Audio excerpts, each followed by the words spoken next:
1848 সালের 24শে জানুয়ারি ক্যালিফোর্নিয়ার কলমা এলাকায় সোনা খুঁজে পেয়েছিলেন জেমস মার্শাল। খবরটি দাবানলের মতো ছড়িয়ে পড়েছিল সারা বিশ্বে। সোনার গন্ধ পেয়ে দেশ বিদেশ থেকে ক্যালিফোর্নিয়ায় হাজির হয়েছিলেন প্রায় 1,03,000 মানুষ নিজেদের ভাগ্যকে যাচাই করতে। শ্রমিক হয়ে নেমে পড়েছিলেন খনিতে সোনার সন্ধানে। জলে কাদায় দাঁড়িয়ে ঘন্টার পর ঘন্টা পরিশ্রমের পর মিলত এক চিলতে সোনা। অত্যন্ত কষ্টসাধ্য ছিল এই কাজ। শ্রমিকরা সাধারণ পোশাক পরে খনিতে নেমে যেতেন। রোজ তাদের প্যান্ট ছিঁড়ে যেত, যার ফলে সেগুলো তারা নিয়ে যেতেন লাটভিয়া থেকে আমেরিকায় আসা দর্জি জ্যাকব ডেভিসের কাছে। তিনি কার্যত হিমশিম খেয়ে যেতেন শ্রমিকদের প্যান্টে তালি মারতে মারতে। জ্যাকব সবসময় ভাবতেন কি করে খনি শ্রমিকদের হাতে শক্তপোক্ত কাপড়ের প্যান্ট তুলে দেওয়া যায়, যেগুলো সহজে ছিঁড়বে না আর শ্রমিকরা কষ্টসাধ্য কাজও করতে পারবেন। 1851 সালে জার্মানি থেকে আমেরিকায় এসেছিলেন লিভাই স্ট্রস নামের এক জার্মান ব্যক্তি। জার্মানিতে রং এবং কাপড়ের পারিবারিক ব্যবসা ছিল। 1853 সালে সেই ব্যবসারই শাখা খুলেছিলেন সান ফ্রান্সিসকোতে। সেই দোকানেই কাপড় কিনতে আসতেন দর্জি জ্যাকব ডেভিস। একদিন লিভাই স্ট্রসকে জ্যাকব ডেভিস বলেছিলেন, খনি শ্রমিকদের প্যান্ট তৈরির জন্য বহুদিন ধরে একটা শক্তপোক্ত কাপড়ের সন্ধান করছি। এ ব্যাপারে লিভাই স্ট্রসের সাহায্য চেয়েছিলেন জ্যাকব।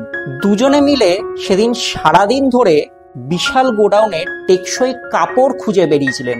অবশেষে সন্ধ্যা নাগাদ খুঁজে পাওয়া গিয়েছিল জ্যাকব ডেভিসের পছন্দসই কাপড়। 17 শতাব্দীর থেকে মালবাহী জাহাজের ডেকের ও ডকের জিনিসপত্র ঢাকতে ও তাঁবু তৈরির কাজে সেই মোটা কাপড় ব্যবহার করা হতো। কাপড়টি বেশ পুরু ও নীল রঙের। লিভাই স্ট্রস জ্যাকব ডেভিসকে আগেভাগেই জানিয়েছিলেন কাপড়টি শ্রমিকদের প্যান্ট তৈরির জন্য উপযুক্ত নয়, কিন্তু লিভাই স্ট্রসকে বিস্মিত করে প্যান্ট তৈরির পক্ষে অনুপযুক্ত কাপড়কেই পছন্দ করেছিলেন পোড়খাওয়া দর্জি জ্যাকব। নীল রঙা কাপড়টি যে সুতো দিয়ে বোনা হতো সেটিকে বলা হতো ডেনিম। ফ্রান্সের নিমেস শহরে এই সুতো তৈরি হতো বলে ডি নিমেস শব্দটি থেকে ডেনিম শব্দটি এসেছিল। ফ্রান্সের তাঁতিদের তৈরি করা এই ডেনিমের সুতো দিয়েই ইতালির জেনোয়া শহরের তাঁতিরা এই শক্তপোক্ত কাপড়টি বানাতেন। ইতালিতে এই কাপড়টির নাম ছিল জিন ফুস্তিয়ান, জেনোয়া শহরে তৈরি হতো বলে। পরে জিন ফুস্তিয়ান নামটি থেকে ফুস্তিয়ান শব্দটি ছেঁটে ফেলে নাম দেওয়া হয়েছিল জিন্স। লিভাই স্ট্রস বারবার বারণ করেছিলেন ডেভিসকে, বলেছিলেন একটিও প্যান্ট বিক্রি হবে না, আর্থিক ক্ষতি হবে ডেভিসের। শ্রমিকরা এত মোটা কাপড়ের প্যান্ট পরে হাঁসফাঁস করবেন। তা সত্ত্বেও নাছোড়বান্ধা ছিলেন ডেভিস।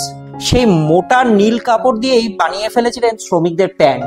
লিভাই স্ট্রসকে কার্যত চমকে দিয়ে শক্ত কাপড় দিয়েই মোটা সুতোর সেলাই আর পকেটের কোণে তামার রিভেট মারা প্যান্ট খনি শ্রমিকদের সবথেকে পছন্দের তালিকায় চলে এসেছিল। কারণ জ্যাকব ডেভিসের তৈরি করা নতুন প্যান্টগুলি দেখতে আধুনিক ও অত্যন্ত টেকসই ছিল। প্যান্টের রং গাঢ় নীল হওয়ায় তা ময়লা হলেও বোঝা যেত না, তাই তৈরি করার সঙ্গে সঙ্গে প্যান্টগুলি বিক্রি হয়ে যেত। জ্যাকব আবার ছুটতেন লিভাই স্ট্রসের দোকানে কাপড় কিনতে। জ্যাকব ডেভিস বুঝতেই পারেননি এক অসামান্য ইতিহাস সৃষ্টি করে ফেলেছিলেন তিনি, অপ্রচলিত কাপড় দিয়ে প্যান্ট বানিয়ে। কিন্তু তা বুঝতে পেরেছিলেন ধুরন্ধর ব্যবসায়ী লিভাই স্ট্রস। প্রথম দিকে জ্যাকব ডেভিসের তৈরি করা জিন্সের কাপড়ে প্যান্ট পরতেন শ্রমিক ও পশুপালকেরা। ধীরে ধীরে গরিব শ্রেণীর কিশোর ও যুবকদের মধ্যে জিন্সের প্যান্টের জনপ্রিয়তা ক্রমশ বেড়ে চলেছিল, কারণ এগুলো যেমন ছিল টেকসই তেমন সস্তা।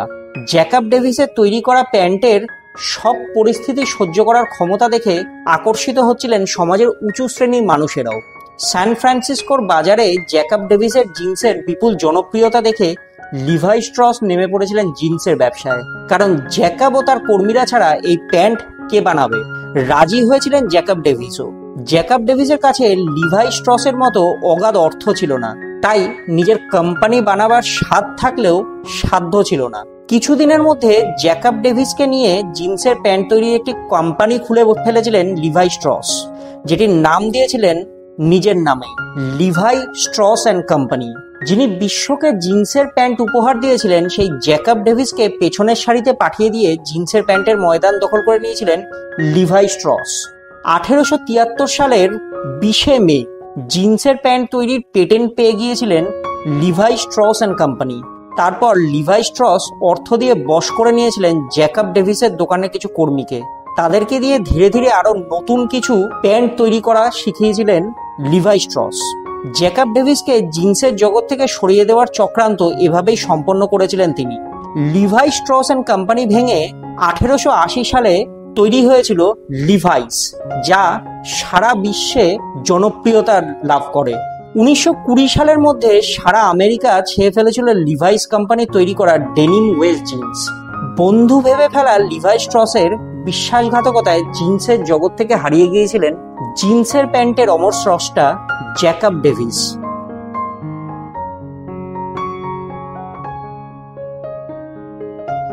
এই ধরনের আরো ভিডিও দেখতে চোখ রাখুন লেন্স অ্যান্ড স্পাইসেস চ্যানেলটিতে। সাবস্ক্রাইব করতে ভুলবেন না। ভালো থাকুন।